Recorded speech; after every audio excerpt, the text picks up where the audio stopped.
starting the co-simulation. In this video, we will demonstrate how you can set up and start the processing of your co-simulation, and also view how things are progressing while processing is taking place. Once you have completed the setup of your simulation in the Creator, save your file and switch to the simulator to begin processing. The simulator has a very similar layout to the Creator. On the left-hand side, you define the settings for the simulation. On the right is the viewer window, where you can see how your simulation is progressing during processing, and at the top is the main toolbar. First, set the total time that is required to be simulated. Next, set the target save interval that will allow you to specify the frequency that load data will be saved. For example, if you are running the simulation for 10 seconds and are saving at a rate of 0.1 seconds, then when you review your results, you will have 100 write-out points available. The Rayleigh time step is the maximum theoretical time step that can be used for a simulation.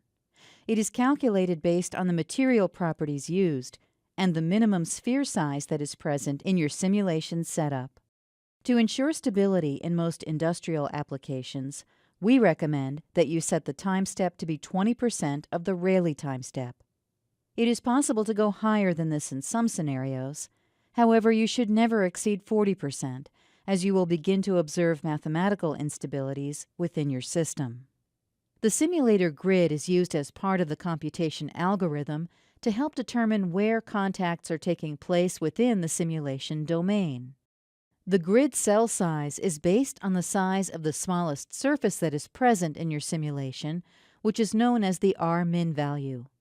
When setting the grid cell size, it has been shown that aiming for a value of 3 R-min will result in a well-optimized simulation. For some large simulations, setting the value to 3 R-min may result in an excessive use of the available memory on your computer, and the simulation runs noticeably slowly. If this occurs, then you should increase the R-min value until you are using the available RAM efficiently without needing to use the paging file. Finally, you can choose the number of CPU cores that are being used. The drop-down list will contain the list of the number of cores that are available to you. The numbers shown will depend on your hardware and also the number of EDIM CPU licenses you have available to you. To start the co-simulation, the first step is to start the coupling server from the toolbar. Next, we need to open the Atoms co-simulation interface from the Start menu, and then open the cosim file created previously. Once loaded, go to Run in the menu bar and choose the Run option. This will start the calculations for the bulk material behaviors in EDIM for Atoms, and also start the Atoms solver that will be controlling the dynamics of the system. During processing, you will see the progress bar increasing, which gives you an indicator of how far through the total required simulation time you currently are. You can visually inspect the progress of your simulation in the viewer window at any point during the simulation. The display options on the toolbar give you a range of tools to understand how the material and equipment are behaving. On the toolbar, there is the option to activate Auto Update. When turned on, Auto Update will continuously update the viewer window to show how material is behaving as time progresses. Please note that continually updating the rendering in the viewer window requires some processing power, and therefore having Auto Update turned on can slow processing down.